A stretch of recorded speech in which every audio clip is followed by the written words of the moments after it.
तो इस वीडियो में हम पढ़ने वाले हैं जोनल काउंसिल के बारे में। मैंने जोनल काउंसिल के ऊपर वीडियो बनाई थी, अपलोड भी किया था, लेकिन वो मुझे कुछ कम ठीक लगा तो इस वीडियो उसको मैंने डिलीट कर दिया। इस वीडियो में हम थोड़ा कुछ अलग से अच्छी बातें करेंगे, कुछ और डिटेल से हम सारी चीज़ों को डिस्कस करेंगे ताकि इस वीडियो को देखने के बाद आपको कोई भी अलग वीडियो देखने की ज़रूरत ना पड़े। आप इस वीडियो से पूरा सफिशिएंट रहें, इसलिए मैंने उसको डिलीट करके फिर से एक नया वीडियो बना दिया है। तो इसको आप पूरा देखना, जहाँ जो चीज़ ना समझ में आए उसको कमेंट बॉक्स में ड्रॉप कर देना, ठीक है। चलिए स्टार्ट करते हैं।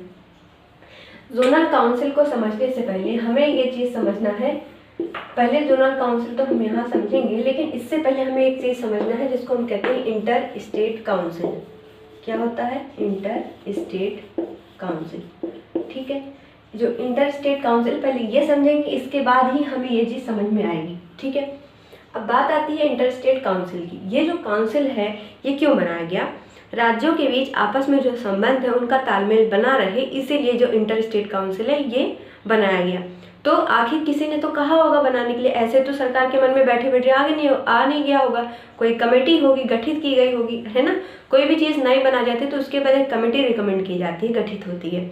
तो इंटर स्टेट काउंसिल बनाने के लिए कमेटी बनाई गई, जिसका नाम क्या रखा गया, जिसको हेड किसने किया? सरकारिया ने, और इस कमेटी का नाम रखा गया सरकारिया कमीशन, ठीक है।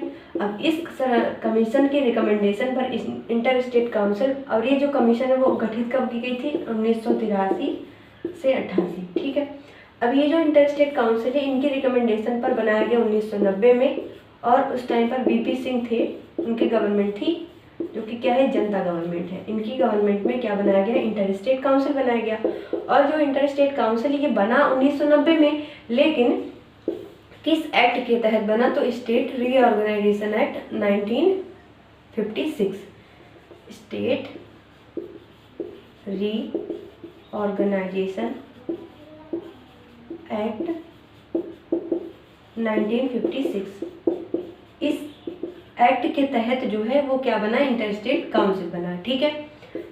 ये चीज़ आपसे एग्जाम में कंफ्यूज कर सकती है आपको। ये एक्ट है स्टेट रीऑर्गेनाइजेशन एक्ट 1956, इसके अंदर ये बना, लेकिन बना कब? 1990 में। किसके समय पर? जनता गवर्नमेंट की सरकार थी, वीपी सिंह के समय में ये बनाया गया। किसके रिकमेंडेशन पे? सरकारिया कमीशन के रिकमेंडेशन पे, जो कि गठित कब की गई थी? 1983 से 88, ठीक।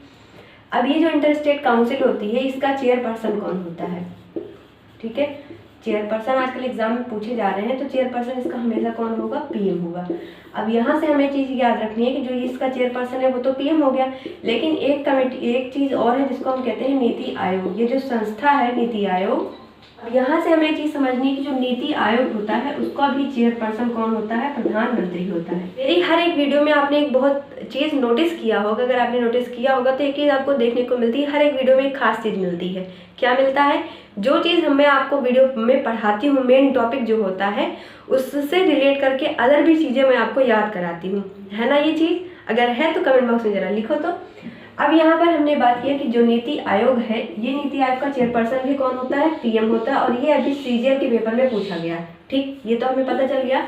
नीति आयोग क्या होता है? थिंक टैंक होता है। क्या होता है? एक थिंक टैंक होता है। और नीति आयोग को प्लानिंग कमीशन यानी कि जो योजना आयोग था, योजना आयोग की जगह पर बनाया गया था, ठीक है। कब बनाया गया था?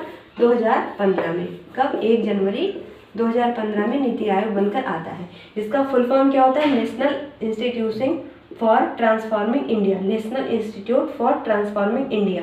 यहाँ से आपका हर एक जो टर्म है national institute for transforming India, इसमें आपसे हर एक चीज़ का फुल फॉर्म पूछा जाता है। NITI, चारों अक्षरों का फुल फॉर्म आपसे पूछा जाता है, तो इसलिए पूरा याद रखना, ठीक है। ये तो हो गया, हमने एक तरफ की बात कर ली नीति आयोग के बारे में। इसी के साथ साथ हमने ये भी पढ़ा कि जो इंटर स्टेट काउंसिल होता है उसका चेयरपर्सन कौन होता है? पीएम होता है। कौन सी कमेटी के कहने पर बनाया गया था? जो है सरकारिया कमीशन के कहने पर बनाया गया।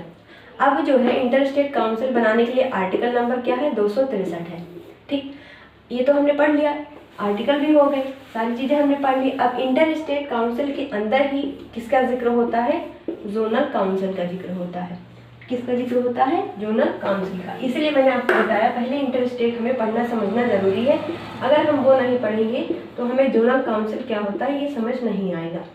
अब हम बात करते हैं जोनल काउंसिल के बारे में। तो जो जोनल काउंसिल होता है ये क्या होता है? इसमें जो है पहले बात तो जोनल काउंसिल 5 होती हैं, 5 जोनल काउंसिल हैं हमारे इंडिया में, और इंडिया को 5 भागों में बांटा गया है। 3 4 5, 1 2 3 4 5, पूरे इंडिया को 5 भागों में हमने बांट दिया। और हर एक भाग का एक जोनल काउंसिल है। कौन सा है? ईस्ट, वेस्ट, नॉर्थ, साउथ और सेंट्रल। ये 5 जोन में हमने इंडिया को डिवाइड किया। ईस्ट जोन में मतलब क्या है कि ईस्ट में जितने राज्य उनको मिलाकर ईस्ट जोन बनाया गया, पश्चिम में जितने राज्य उनको मिलाकर वेस्ट जोन बनाया गया, उत्तर में जितने राज्य उनको मिलाकर नॉर्थ जोन, साउथ में साउथ जोन, सेंट्रल वाले जो पार्ट है वो सेंट्रल जोन। ठीक है, तो ये 5 हो गई और हर एक जोन में एक होगा जोनल काउंसिल। अब समझ आया कि जोनल काउंसिल क्या होता है। अब हर एक जो है जोन में क्या होगा? एक जोनल काउंसिल होगा। ठीक, ये तो हमने समझा, लेकिन हमें तो ये नहीं आपने बताया अभी तक कि जो जोनल काउंसिल है उसमें होता क्या है, कौन कौन होता है इसके अंदर। तो इसमें होते हैं होम मिनिस्टर, इसका जो चेयरपर्सन होता है वो कौन होता है? चेयरपर्सन होगा हमेशा कौन? गृह मंत्री। प्रेजेंट में गृह मंत्री कौन है? इनका नाम गृह मंत्री भी प्रेजेंट में कौन है हमारे यहाँ पे? अरे यार बताओ कौन है? अमित शाह है, बिल्कुल। गृह मंत्री कौन है? अमित शाह। ठीक है, ये तो हमने समझा। अब जो अमित शाह है, एक जो इसके और ही चेयरपर्सन है उनका, उसका जो वो है क्या बोलते हैं, मिनिस्ट्री, तो वो कौन सी है? Cooperation ministry. अभी ये नई मिनिस्ट्री बनाई गई है। कोऑपरेशन मिनिस्ट्री के भी हेड कौन है? यही है, अमित शाह। ठीक है, तो जो गृह मंत्री होते हैं चेयरपर्सन, वो चेयरपर्सन होते हैं किसके? जोनल काउंसिल के। ये तो चेयरपर्सन हो गए, लेकिन और इसमें कौन होता है? तो सीएम होते हैं सभी राज्यों के, लेफ्टिनेंट गवर्नर हम बोल सकते हैं या फिर एडमिनिस्ट्रेटर बोल सकते हैं सभी यूनियन टेरिटरीज के एडमिनिस्ट्रेटर, सभी यूटीज के एडमिनिस्ट्रेटर होते हैं, अपने लेफ्टिनेंट गवर्नर होते हैं। और कौन होता है इसके अंदर? जो है जो राज्य होते हैं, राज्य के 2 अलग मंत्री होते हैं, राज्य से 2 और मंत्री होते हैं, राज्य से 2 और मंत्री इसमें शामिल होते हैं। ठीक है, तो ये हमने बात की किसके बारे में? जोनल काउंसिल के बारे में और इसके कमिटीज़ के बारे में। चेयरपर्सन इसका कौन होता है? चेयरपर्सन होता है गृह मंत्री। अमित शाह भी प्रेजेंट में गृह मंत्री हैं, तो ये क्या होंगे? जोनल काउंसिल के चेयरपर्सन होंगे।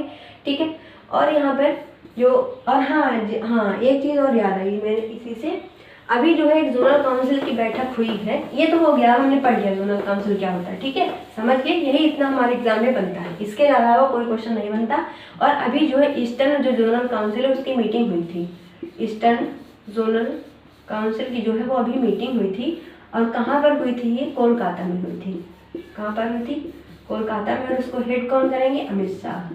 ठीक है, क्योंकि ये क्या है? इसके चेयरपर्सन है, तो जो चेयरपर्सन होता है वही इसको हेड करता है। ये आपसे क्वेश्चन अभी ये करंट का क्वेश्चन है, तो आपसे पूछा जा सकता है। ठीक है, तो वीडियो समझ में आया कि नहीं बताइएगा ज़रूर। वीडियो कैसी लगी ये ज़रूर बताना, कंटेंट ठीक ठाक है ना, बताना ज़रूर। और इस वीडियो को अपने दोस्तों के साथ, अपने फ्रेंड्स के साथ ज़रूर शेयर करिएगा। वीडियो समझ में आती है तो लाइक करना, शेयर करना, सब्सक्राइब करना ना भूलें। Thank you.